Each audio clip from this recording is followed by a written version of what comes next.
Well, while we're on the small knife path, are we on the small knife path? Yeah, I saw the sign about a mile back there on the trail. We're on the small knife path, and while we are, let's talk about this one, the Kizer Mini Begleiter in aluminum, in CPM-4V. Do I have your attention yet? Hello? Hello? Out there? Okay. And deep carry pocket clip, flat screws. It's good. It won't go left-handed. That's fine with me. I'm right-handed. There's a lanyard hole for you, don't you think? We'll take this puppy apart, but hey, check it out. Begleiter Mini. CPM-4V. Blacked out blade. OD green aluminum scales with just a touch of gold. And that kicks it up a notch, doesn't it? Kick that baby open, reverse finger flick, whatever the hell that's called now. And it's pretty. I like it. I'll take a drop point in this too. Oh, by the way, make it 8.5 to 9 inches overall length. I'll take one of them too in CPM-4V and make it with a stonewash blade. And I'd do that too. I would do that too. So we got thumb studs, ambidextrous, I might add, and lockup's pretty decent. It's 25 to 30% in here. And, no blade player, lock rock, none of that. Let me see, is it centered? Absolutely centered, yeah. So what if I want to just flick it open with my thumb? That's not a problem. And it comes in a deluxe box. It's the Kizer Friday Club. Are you a member of their Friday Club? You need to go to Kizer, their Facebook group. You need to get on the club, buddy. And it's a steel liner, and it's an Azo design. And who else? Azo design. Wasn't that the O-Lite O-Knife Beagle? Yes, that was an Azo design too. Makes you wonder, who's making those O-Lite O-Knives? I don't know. I'll give you guys 3 guesses, and the first 2 don't count. Okay, now, pull this out. So you get like the luxury box here, and the microfiber cloth, and then a pamphlet. I can't read, so I don't care. I didn't learn to read in school, so. And here, no medallions, no $100 bills. Okay, but I mean that's a lot of layers of packaging for that little son of a gun. Come on, get on back in here. But. And, then it locks down here magnetically, right? And then you get the slide-on cover. Holy moly. Okay, it is what it is, though.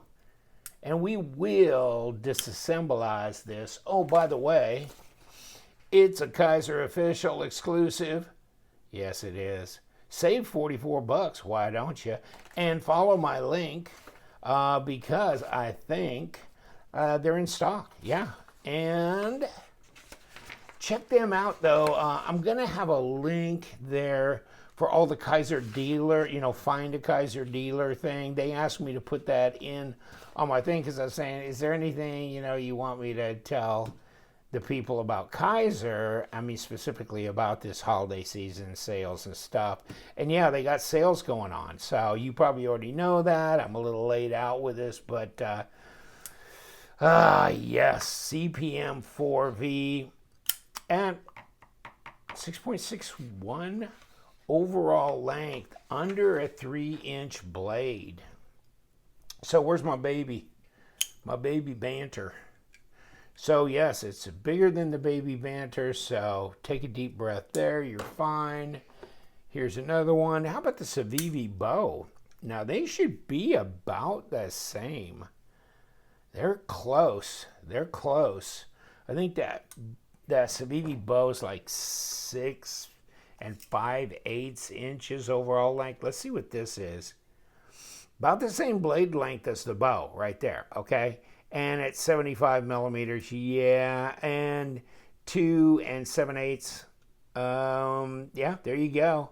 That's almost dead on. Actually, the bow looked bigger, but it doesn't measure out to being bigger. Hold on. Nah, it might be just a tad bigger.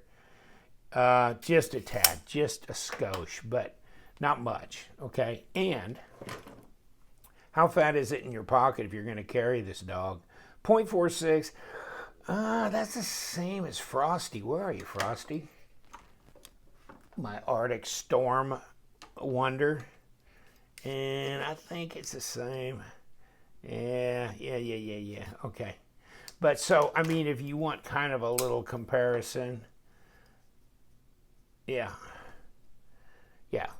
Now this looks big. What was it the other day? It looked tiny when I had my Midgard's Valhalla out here. It's like, it looked like a minute knife. Now it looks big, don't you, Frosty? Yeah, you the tough one now. But this one here, let me get a piece of paper. Let's see if this 4V, and I said 4V on my Instagram. A guy goes, don't you mean CPM-4? Okay, yeah. Sorry about that. Okay, yeah, shoot. Okay, you made your case. Yeah. So I think it's about 120 Rockwell, so it ought to be hard. That's a joke. I don't know what the Rockwell is, but it ain't anywhere near that. Nice. Interesting that they went with this. It's kind of like, have you seen that Mojave outdoor gear? They've been doing a lot of Deadpool stuff, Deadpool, versions of knives, and they're big Kizer dealer, right, by the way. And so you can check them out too under this Kizer thing. But they've been doing a lot of black blades with kind of the maroon micarta and whatever handles. So, but this is kind of the Kizer Deadpool green, something like that. Hey, not bad. I like green. And, so this is just, yeah, it's enough for 4 fingers. Just barely enough for 4 fingers. Got a little cutaway here. Shouldn't be that tough to sharpen. I mean, other than the fact that it's M4, I mean, it'll take you a little while. But, I mean, the blade shape's not weird or something like that. So it, strop and sharpen up. Not too bad. A fit and finish is good on Kizer knives. I like Kizer. Somebody was saying the other day, Kizer's really kind of kicked it up this year, 2021 being this year. And you know what? Yes, compared to 2020, and 2020 was the year we could all forget, but 2021, much more stuff out there. So, yeah, interesting. I like it. They're keeping Azo busy, it looks like. But the drop is nice on this. When you kick this, it's over that D-tamp ball real quick. And I know you could think about, well, is it going to hit my thumb? Well, look at that. No, not really. You're up here. No, the cutting edge is not going to hit you. It's fidget friendly, because the drop is nice. And it's not difficult to disengage here. Look at the cut through there. I mean, that's just easy. So, I mean, fidget friendly, good blade steel, solid little knife. And if you like these kind of smaller, discreet carry, maybe a little bit more sophisticated knives, and this isn't, an $800 whatever custom, gent carry or whatever. This is not a William Henry, whatever. But, and so that means that relatively inexpensive knife that looks pretty decent, pretty presentable. And so Azo's got his own logo thing going on there. But where's my balance point on this? Kind of far back. I never did this, so let's see the blade stock. What do you think? 2.5? There's 0.10. Yeah, 2.5 millimeter blade stock, which would be just appropriate for this. I'm sure ceramic bearings, ceramic detent ball, but we will know more when we get into it. You know, it's an open design. Look at the standoffs here. And it looks like we got a screw underneath the pocket clip that's coming through on the other side for that purpose. Kind of wonder if they couldn't have repositioned the pocket clip, moved it, and had that, you know, go through. Like some of the newer knives I'm seeing, they're not doing that three screws back there, but I don't know, that's really offset, so I'm not sure they could have made that work. Yeah, I mean, God, I've had Begleiter Mini, full-size Begleiter. I like the full-size Begleiter and the Begleiter Mini and G10 Vanguard stuff. I mean, I think a lot of people really like that. So I'm good with this.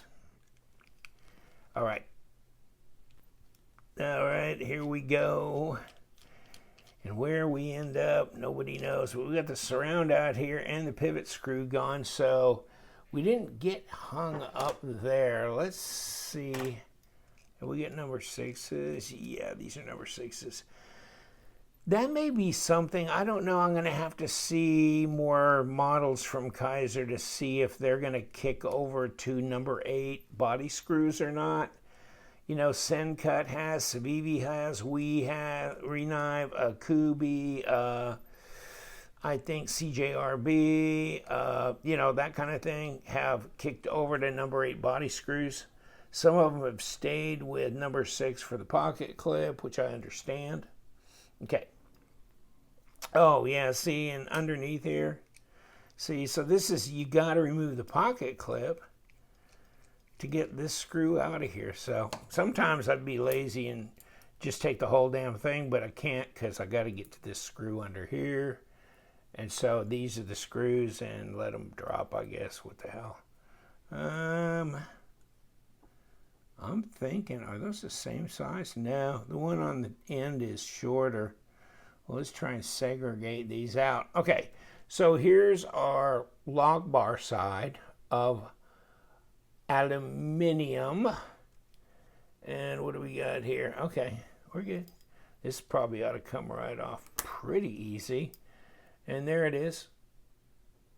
Okay, and of course there's your pin for the blade stop. I'll leave it if it wants to stay stuck in there, that's fine. Here's your ceramic bearings. They're gone, and you got some kind of a heavier type lube in there. But other than that, no complaints. Doesn't look dirty or not a lot of debris from manufacturing, etc. So pull these over here, put this down here. Now let's see. Oh, okay, so we got a flat spot on this. Even though we're not trying to center a logo or anything, but of course they're trying to keep this from being able to spin around while you unscrew the pivot screw on the other side. So well done, well done. And skeletonized the liner. And you got the standoffs here, so it's pretty sturdy little piece right there. There you go. And this is going to be so easy to put back together. We already got the surround here and the pivot to do, and upside down it. There we go, flat spot up. It's right in there. Then let us put some ceramic bearings here. Spin them dogs. And put the blade, oh God, where did we get the hairs from? The towel or something? Okay. Let's not put too many hairs in the bearing ring. That would not be good. They'll burn off once you hit 5,000 RPM. Then, kick this down. Put this on. We're just building like a sandwich here, right? Like, just pretend you're in the kitchen. It's 2 o'clock in the morning. You're making this. Come here. And it's holiday time, so you can do that at 2 o'clock in the morning if It was holiday time. And get your pants that stretch from a 36-inch waist to a 42-inch waist, and you'll be good, right? Let it all rock and roll. Your cardiologist will thank you later. Oh crap, here we go. Just call 911 in advance before you sit down at the table. I know I'm gonna have a problem here, boys. You might want to be on hold for me. And I'm back to the buffet for round 2, and they're rolling their eyes. Okay, so we guess we got some little bit of color loss there, you know, I mean, on aluminum. These are the same size, or they look to be the same size, so let's quit fumbling around. If I fumble around with anything, it's always a damn pocket clip. Okay, come here.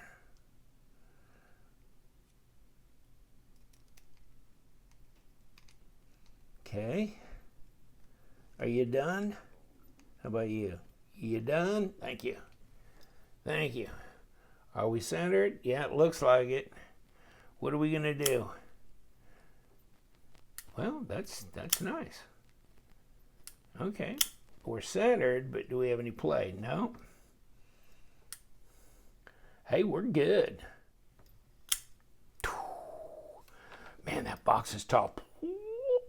Man, how many stories is that? Oh, these are always fun to ship, by the way. Small padded envelope, takes up the whole damn thing, barely stretch the flap around to close it up. Yeah, get out of here. Nice, secure, structural box, but packing wise, not easy. All right, so how messed up we got this? Well, we got a nice pattern going with my thumb on here. Got a bloody nice pattern. Okay, CPM-4V. Don't forget the CPM part, by the way. And it's a nice drop. I don't know. This is a little tougher. You got to get behind this and kind of down and behind it. So be a little bit more intentional. This is pretty easy, thumb side, but middle finger side, yeah, woo. I wouldn't want any more detent on this thing. No. I can't throw it out anyhow. I mean, that's pretty good. And there's no play in the detent or anything. So, whew, that's a snapper. So, yeah. All right. Take care. Love them knives. That's what we are. You know, make your comments. Do you have one of these? What do you think? What do you think of CPM-4V, especially at 189 Rockwell? I think it's pretty good then. By the time you get it to that. All right, no jokes. Get out of here. Subscribe to my channel, and you guys have a great holiday season.